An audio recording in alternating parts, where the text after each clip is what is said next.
पूरे बहुजन समाज के अंदर भारतवर्ष के SC ST OBC और माइनॉरिटी के जो लोग हैं उनके दिलों में बहुजन राज लाने की आग लग चुकी है और निश्चित तौर पर 2024 में पूरा बहुजन समाज इकट्ठा होगा और अपनी सत्ता दिल्ली में कायम करेगा। प्रजापति जी कैसे आएगा? रास्ता तो होगा ना कोई 24 का। देखिए, हमारे लोग एक दूसरे को इस बात को समझा रहे हैं कि भाई जब तक हमारा अपना राज नहीं आएगा, हम लोगों को जो अधिकार मिलना है इस देश में, जो बाबा साहब अम्बेडकर ने संविधान में जो अधिकार दिए हैं, वो अधिकार हम लोगों को नहीं मिल पाएगा। और ये बात हमारा बहुजन समाज अच्छी तरीके से समझ चुका है और सारा बहुजन समाज धीरे धीरे एक हो रहा है। तो मोदी जी बहुजन नहीं है? मोदी जी की विचारधारा बहुजनों की विचारधारा नहीं है, वे मनुवादी विचारधारा के हैं और वे मनुवादी विचारधारा की जो राजनीति है वो राजनीति करते हैं और मनुवादी लोगों के हित के कामों करते हैं। बहुजनों को सम्मान तो दे रहे हैं, देखिए मोदी जी। बहुजनों को सम्मान नहीं चाहिए, बहुजनों को सम्मान स्वयं मिल जाएगा जब बहुजन राज आ जाएगा, क्योंकि बहुजनों को आज ज़रूरत है हक और अधिकार पाने की, शोषण से मुक्ति पाने की, और वो संभव तभी होगा जब बहुजनों का राज इस देश में आएगा। प्रजापति जी, बहुजन तो अलग अलग है ना, सब देखिए बिखरे हुए हैं। बहुजन बिखरे हुए हैं, लेकिन सभी बहुजन अब धीरे धीरे एक हो रहे हैं। अब 2024 में सारे बहुजन एक हो जाएंगे और बहुजन सत्ता भारत की जो केंद्र सरकार है दिल्ली में, वो काबिज हो के रहेगी। कहाँ इकट्ठे हो रहे हैं यहाँ? सारे बहुजन नेता लगे हुए हैं, हमारे नीतीश कुमार जी लगे हुए हैं, तेजस्वी यादव लगे हुए हैं, अखिलेश यादव लगे हुए हैं, MK स्टालिन लगे हुए हैं, और भी छोटी बड़ी जितनी भी बहुजन समाज की पार्टियां हैं वह सभी एक हो रही हैं और बहुजन समाज के लोग भी एक हो रहे हैं। और निश्चित तौर पर बहुजनों की सरकार 2024 में दिल्ली में बनने वाली है। जिन नेताओं का आप नाम ले रहे हैं, जब कोई बहुजन मुद्दा होता है तो वो लोग तो नदारद नजर आते हैं। देखिए, ऐसी बात नहीं है। राजनीति में कुछ काम ऐसे हैं जिसको हल्ला करके नहीं भी किया जाता है, लेकिन वो जब जब बहुजन जहाँ भी बहुजन सरकारें रही हैं, जिस राज्य में रही हैं, बहुजन सरकारों ने बहुजन समाज के लिए बहुत कुछ किया है। अब सिर्फ और सिर्फ केंद्र में एक बार अपनी सरकार बन जाए तो हमारे समाज के लोगों की जो आकांक्षाएं हैं वो पूर्ण रूप से पूरा होगी। बाबाओं का और साधु संतों का क्यों विरोध कर रहे हैं आप लोग? देखिए, बाबा और साधु संतों का विरोध वो सामाजिक न्याय से अलग बात है। हम सामाजिक न्याय की बात करते हैं। सामाजिक न्याय के लिए जिस तरीके से नीतीश कुमार जी ने जाति जनगणना बिहार में कराने का काम जो किया है, वही जाति जनगणना का काम पूरे देश में होगा। और जो शोषित वंचित जातियां हैं, जो आज तक सामाजिक रूप से, आर्थिक रूप से और राजनीतिक रूप से पिछड़ी हुई थी, उन सभी को न्याय मिलेगा। कहा जा रहा है कि जातीय जनगणना से जाति का जहर फैलेगा, मीडिया यही आरोप लगा रहा है। जाति का जहर नहीं फैलेगा। सभी जातियों को समानता लाने के लिए उन्हें हक, अधिकार और न्याय मिलेगा। मीडिया तो तिल मिला रहा है इस मुद्दे को लेकर। मनुवादी मीडिया तिल मिला रहा है, हमारा बहुजन मीडिया नहीं तिल मिला रहा है। बहुजन मीडिया तो जाति जनगणना के पक्ष में है और समाज के पक्ष में है, बहुजन समाज के पक्ष में है। सारा बहुजन समाज चाहता है कि जाति जनगणना हो। यह मनुवादी मीडिया है जो कि तिल मिला गया है इस जाति जनगणना के मुद्दे को लेकर के। आप तो जाति खत्म करने की बात करते हैं और दूसरी तरफ जाति जनगणना की भी बात। देखिए, जाति इस देश में सच्चाई है। जब सभी जाति के लोग समान रूप से संपन्न हो जाएंगे, सभी जाति के लोग जब समान रूप से संपन्न हो जाएंगे तो अपने आप जातियां समाप्त हो जाएगी। यही सपना बाबा साहब अम्बेडकर ने देखा था और इसी सपने को साकार करने के लिए बाबा साहब अम्बेडकर ने भारतीय संविधान में विशेष व्यवस्था बनाई थी शोषित वंचित जातियों के उत्थान के लिए।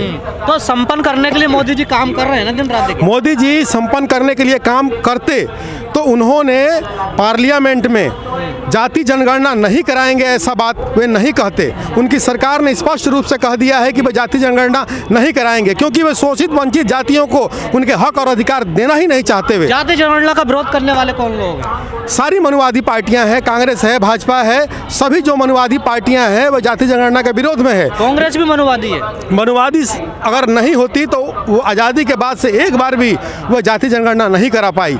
इससे साफ साबित होता है कि वे भी खुल करके जितना बहुजन समाज के लोगों के हक में काम करना चाहिए था वे आज तक नहीं कर पाई हैं। तो क्या 2024 में आशा करें बहुजन समाज की कुछ हिस्सेदारी को सरकार पर? निश्चित तौर पर बहुजन समाज अब जग चुका है और 2024 में बहुजन समाज का ही राज दिल्ली में आने वाला है और यह बात कांग्रेस और भाजपा भी समझ चुकी है और इसलिए वे बहुजन समाज के नेताओं को अपने पाले में लाने के लिए संघर्ष कर रही है। लेकिन अब ऐसा होगा नहीं। जिस तरीके से नीतीश कुमार जी ने अपना अलग एक रास्ता ले लिया है बहुजन समाज के सत्ता को दिल्ली में लाने के लिए, अब पूरा बहुजन समाज एक होकर के बहुजन राज दिल्ली में लाएगा, ना कि मनुवादी पार्टियों के पीछे जाएगा। अभी मुकेश जी ने मुझे 51,000 रुपया दी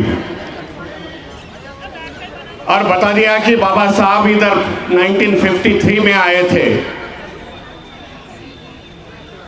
तब उनके पिताजी की तनख्वाह 62 रुपये थी, 63 रुपीस थी। तब उन्होंने बाबा साहब को अपनी पूरी तनख्वाह दी, 1100 रुपया दी थी। इतिहास दोहराया गया, इतिहास का रिपीटेशन हो गया।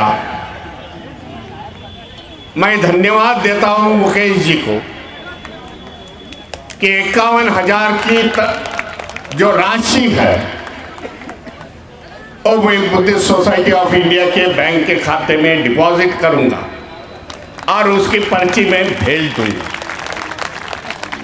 कि जो पैसा आने वाले समय में हमारे धम्म कार्यक्रम को लगे, मैं उनको धन्यवाद देता हूं।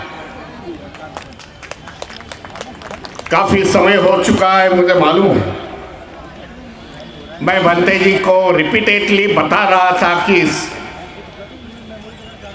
1 बजे जब कार्यक्रम शुरुआत हो गई तब मैं बात रखता हूं, मैं आखिरी में भी रखूंगा, लेकिन ऐसा हुआ नहीं। 5 मिनट के बाद आपके सामने रखता हूं। मां करुणी तथागत भगवान गौतम बुद्ध, विश्व रत्न बोधिसत्व संविधानकार डॉक्टर बाबा साहेब अम्बेडकर, संतों के संत शिरोमणि संत रविदास जी, पेरियार जी, सभी बहुजन के महापुरुषों को विनम्र अभिवादन करते हुए मंच पर उपस्थित पूज्य भंते जी को वंदन करता हूं। इस धम्मपीठ पर बैठे हुए सभी मान्यवर, समय की कमी है, नाम नहीं लेता हूं। अच्छे से बोलिए सर, समय कमी नहीं आपके लिए। और उपस्थित मेरे भाई और बहनों, धन्यवाद देता हूं। सुबह से 5 घंटे से आप यहां बैठे हैं।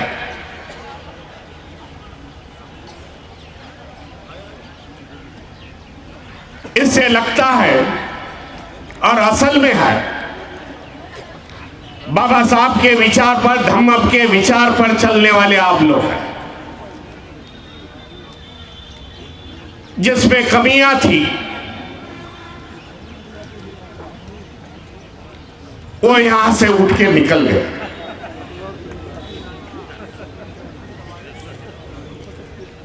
हमारी मूवमेंट ऐसे ही लोगों पे चलेगी जो श्रद्धावान हो,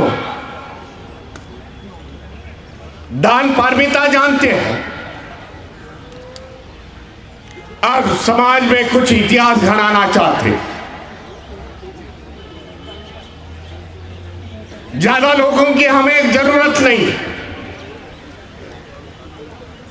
चंद लोगों में हम लोग बाबा साहब की क्रांति, बाबा साहब के विचार, भगवान बुद्ध का धम्म हम लेके जाएंगे।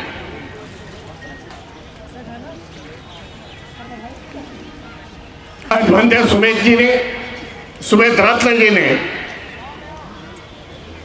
जो विशाल अधिवेशन इस मेरठ में लिया,